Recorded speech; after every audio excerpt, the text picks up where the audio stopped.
आज हम लोग 10वीं कक्षा का एनसीईआरटी का मैथ का जो फर्स्ट चैप्टर है वास्तविक संख्या, उसके अंतर्गत एक प्रश्नावली है 1.3। इसमें अपरिमेय संख्याओं को सिद्ध करना है, तो इसको हम लोग आज पढ़ेंगे। सबसे पहले जानते हैं कि परिमेय संख्या किसको कहते हैं और अपरिमेय संख्या किसको कहते हैं। तो परिमेय संख्या सबसे पहले किसको कहते हैं ये समझ लीजिए।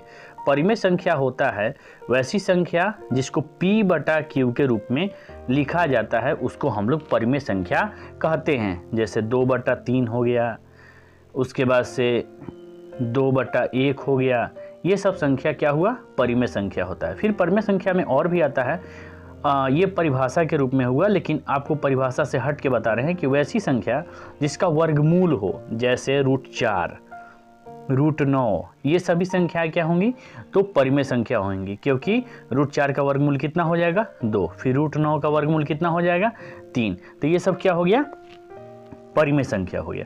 अब हम लोग जानते हैं कि अपरिमेय संख्या किसको कहते हैं, जान रहे हैं।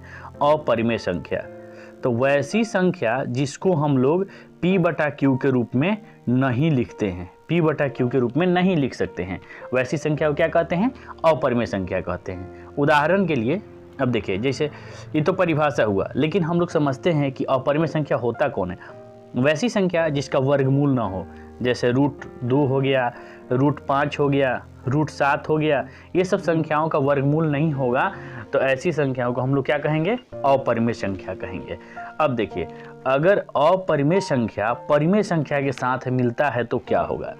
अपरिमेय संख्या को समझ लेना है कि वह एक बुरा आदमी है। मान लेते हैं अपरिमेय संख्या क्या है, अपरिमेय संख्या को मान लेना है कि बुरा आदमी है, और वो बुरा आदमी जिसके साथ रहेगा उसको भी बुरा बना देगा। तो यहाँ देखिए, जैसे √2 है और +2 है, तो ये तो परिमेय संख्या हुआ, लेकिन इसके साथ में कौन है, √2, ये क्या है, अपरिमेय है, और ये क्या है, परिमेय है। अब अपरिमेय परिमेय के साथ मिल गया, यानी कि आपको पहले बताए हैं अपरिमेय क्या है, बुरा आदमी है, अब परिमेय वाला क्या है, अच्छा आदमी है। तो बुरा आदमी अच्छा आदमी के साथ मिल गया तो क्या हो जाएगा, ये भी बुरा बन जाएगा। फिर उदाहरण लेते हैं, जैसे √2 है और इसको गुना करेंगे 3 से, तो ऐसे लिख देंगे ना, 3√2। तो यहाँ देखिए, ये √2 तो अपरिमेय है और ये क्या है, परिमेय संख्या है। अब फिर इसके साथ मिल गया, तो ये तो बुरा आदमी जब भी अच्छा के साथ बनेगा तो क्या बना देगा, रहेगा तो बुरा ही बना देगा, तो ये भी क्या हो जाएगा, अपरिमेय संख्या ही हो जाएगा। फिर तो इसी प्रकार से अपरिमेय संख्या अगर गुना में रहे, जोड़ में रहे, भाग में रहे या फिर माइनस में रहे, हमेशा क्या बना देगा, अपरिमेय संख्या ही बना देगा, याद रखिएगा। तो चलिए हम लोग सोल्व करते हैं इस चैप्टर को कि कैसे इसमें किस प्रकार से क्वेश्चन दिया हुआ है, इसको कैसे हम लोग सोल्व करेंगे। देखिए, ये फर्स्ट चैप्टर है, यानी कि 1.3 का जो फर्स्ट क्वेश्चन है, सेकेंड है, थर्ड है, सब क्वेश्चन आपका यहाँ दिया हुआ है। इससे आगे हम लोग इसको देखते हैं कि किस प्रकार से सोल्व किया जाएगा। देखिए, सबसे पहला जो क्वेश्चन है, सिद्ध करना है कि √5 एक अपरिमेय संख्या है। तो सबसे पहले जान लेते हैं कि किस प्रकार से हम लोग मतलब सिद्ध करना है कि यहाँ पर परिमेय है, होना चाहिए, यहाँ पर अपरिमेय छूट गया है, छूट गया है, अपरिमेय होना चाहिए। तो देखिए, सबसे पहले हम लोग जानते हैं कि किस प्रकार से इसको जानने की किस प्रकार से सोल्व करेंगे। सबसे पहले मान लेते हैं कि किसी भी चीज़ को जब आपसे कहा जाए कि ऐसे होगा, तो सबसे पहले आप उल्टा मानते हैं। तो उसी प्रकार से मान लेते हैं सबसे पहले कि √5 एक क्या है, परिमेय संख्या है, तथा √5 बराबर कितना है, a/b। अब a/b मान लेते हैं।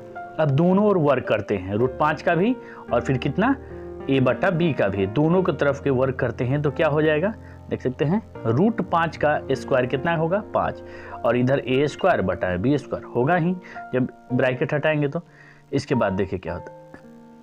अब देखिए 5 का जो है, अब इसमें क्या करते हैं हम लोग कि 5 में जो है सो एक b से गुना कर देते हैं, ये वाला यहाँ पर डबल b² मतलब b गुने b, तो एक b से तो गुना कर सकते हैं ना 5 में, तो कितना हो जाएगा हमारा, जब 5 में गुना करेंगे तो 5b हो जाएगा, ऊपर में a² बच गया, बटा में कितना, b1 बच गया। अब देखिए, भिन्न बराबर क्या होता है, पूर्णांक, ये भिन्न है, भिन्न के रूप में है, और ये क्या है, पूर्णांक के रूप में है। तो ये दोनों कभी भी बराबर नहीं होते हैं, तो इसलिए जो कि संभव नहीं है, भिन्न बराबर पूर्णांक कभी भी नहीं होगा। अतः हमारी मान्यता गलत है क्या, कि √5 एक परिमेय संख्या है, इसलिए √5 एक क्या है, अपरिमेय संख्या है, सिद्ध हो गया। चलिए इसके बाद के सवाल देखते हैं।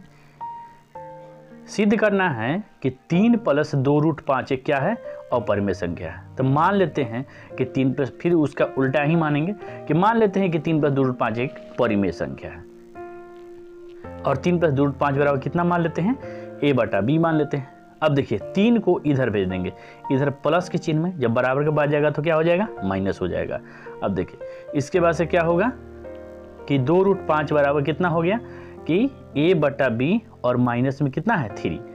अब ये इसके बटा में 1 मानते हैं, ये 3 के बटा में 1 मानेंगे, 3 b और 1 का एलसीएम लेंगे तो कितना हो जाएगा, b हो जाएगा। तो b से b कैंसिल, 1 में b से गुना करेंगे तो b ही हो जाएगा, तो 3 में गुना कर देंगे तो कितना हो जाएगा 3b। अब क्या करेंगे कि ये 2 को नीचे गुना करेंगे, क्रॉस इसके बटा में समझ लीजिए कि 1 है। अब 1 में गुना करेंगे तो 1 में जब गुना करेंगे तो 2 को लाएंगे यहाँ, तो यहाँ पर क्या लिखा गया, 2b लिखा गया, इधर बचेगा क्या, √5। यानी कि हमको रूट वाले संख्या को अकेला छोड़ देना है और सब संख्या को उधर ले जाना है। इधर √5 क्या हो जाएगा, अपरिमेय, और ये क्या हो जाएगा, ये तो रूट में है ही नहीं, स्वतंत्र संख्या यानी कि परिमेय। तो क्या अपरिमेय परिमेय बराबर होता है, नहीं होता है, तो बस यहीं पर सिद्ध हो गया। यहाँ लिखेंगे कि √5 हमारा एक परिमेय संख्या, अपरिमेय संख्या है, क्योंकि रूट में है, इसका वर्गमूल नहीं होगा। और तथा a-3/2b ये क्या है, परिमेय संख्या है। कैसे, क्योंकि इसका वर्गमूल मतलब ये स्वतंत्र संख्या है, रूट में तो है ही नहीं, इसलिए ये परिमेय संख्या है। अब ये दोनों कभी भी बराबर नहीं होगी, अतः यह हमारा मानना गलत है कि इतना है क्या है, यानी कि 3 + 2√5 एक क्या है, परिमेय संख्या, इसलिए 3 + 2√5 क्या है, एक अपरिमेय संख्या है। चलिए तीसरा का फर्स्ट क्वेश्चन देखते हैं हम लोग। दिया हुआ है कि सिद्ध करें 1/√2 क्या है, अपरिमेय संख्या है। तो सबसे पहले फिर मानेंगे वैसे ही कि मान लेते हैं कि 1/√2 जो है क्या है, एक परिमेय संख्या है, तथा 1/√2 बराबर कितना, a/b मान लेते हैं हम। और ये 1/√2 से जो हर परिमेयकरण करते हैं, हर परिमेयकरण क्या होता है कि नीचे जो संख्या रहता है, जो भी रूट में नीचे संख्या रहेगा, इसी से क्या होता है कि ऊपर और नीचे दोनों गुना होता है। तो यहाँ √2 था, तो √2 से ऊपर नीचे गुना किया। अब देखिए √2 से 1 में करेंगे तो कितना होगा, √2, और √2 में √2 से करेंगे तो कितना होगा, 2। अब कैसे 2 होगा, तो √2 में जब गुना कीजिएगा √2 से तो कितना होगा, 2 दूनी 4, और 4 का फिर वर्गमूल कितना होगा, 2। इसीलिए डायरेक्ट √2 में √2 से गुना कर दिए तो कितना आ गया, यहाँ पर 2 आ गया। तो इतना बराबर कितना दिया हुआ है कि √2/2 बराबर a/b दिया हुआ है। अब देखिए, अब यहाँ पर क्या करेंगे, क्रॉस गुना करेंगे, ये से ऐसे गुना करेंगे। √2 में हम पहले बताए हैं कि रूट वाले संख्या को एक साइड छोड़ देना है और सबको उधर ले जाना है। तो 2 में जब हम a से गुना करेंगे तो क्या हो जाएगा, 2a। अब देखिए यहाँ नीचे दिया हुआ है, देखिए √2 को छोड़ दिए, 2a को गुना कर दिया, 2a हो गया, बटा b बच गया। अब ये देखिए, अब ये कैसे संख्या हुआ, तो ये स्वतंत्र संख्या है, रूट में नहीं है, यानी कि क्या है, परिमेय है, और ये रूट में 2 है, इसका तो वर्गमूल होगा नहीं, तो ये अपरिमेय है। तो फिर ये कभी भी बराबर होगा, आपस में कभी भी बराबर नहीं होगा।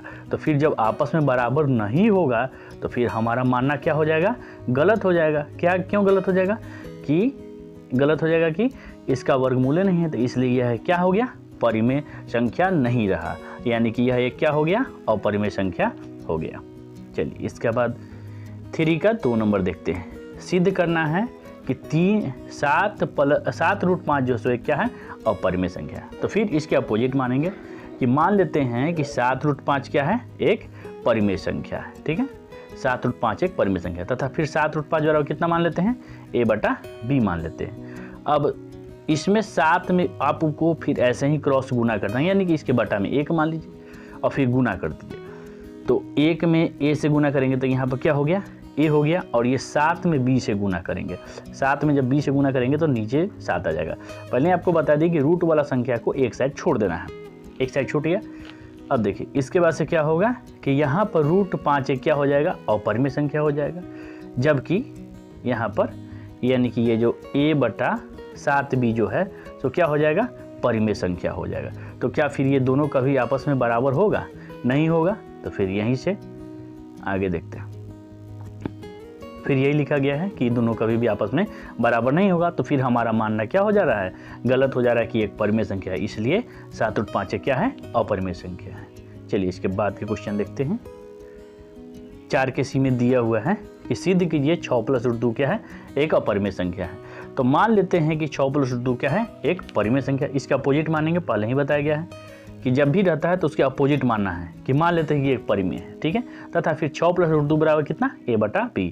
अब देखिए हम पहले बता दिए हैं कि रूट वाला जो संख्या है उसको एक तरफ छोड़ देना है और सबको अलग कर देना है।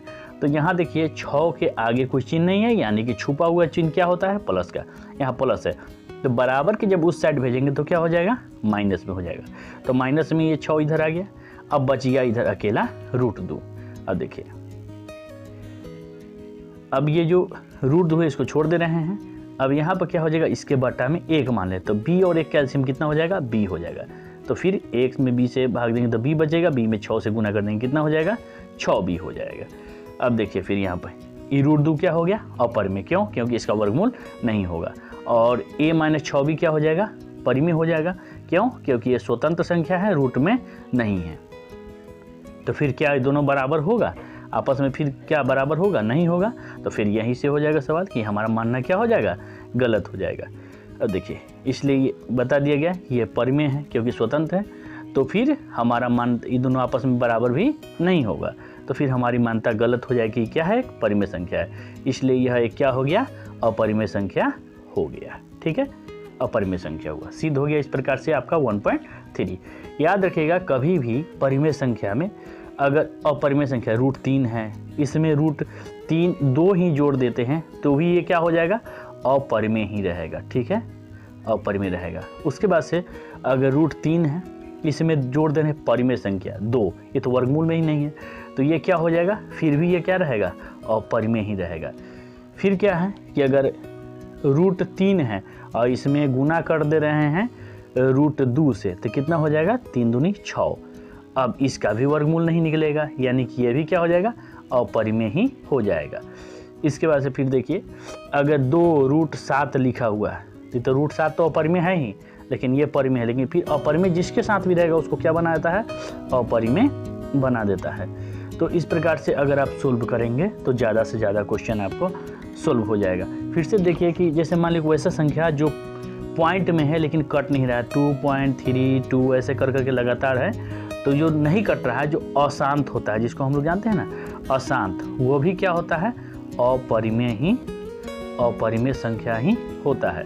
और वैसी संख्या जो शांत हो जाए, जैसे 2.32 ऐसे करके जो नहीं कट जाता है इसके बाद नहीं है, तो ये शांत जो होता है इसको हम लोग क्या कहते हैं, परिमेय संख्या कहते हैं।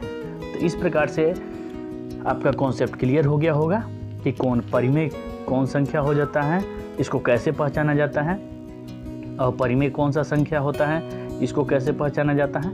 आप लोग अगर ऑब्जेक्टिव बनाएंगे तो आसानी से ऑब्जेक्टिव सही होगा आपका, ठीक है। तो इस प्रकार से आपका ऑब्जेक्टिव सही होगा। अगर वीडियो अच्छा लगा हो तो लाइक कर दीजिए, सब्सक्राइब कम से कम कर दीजिए। धन्यवाद।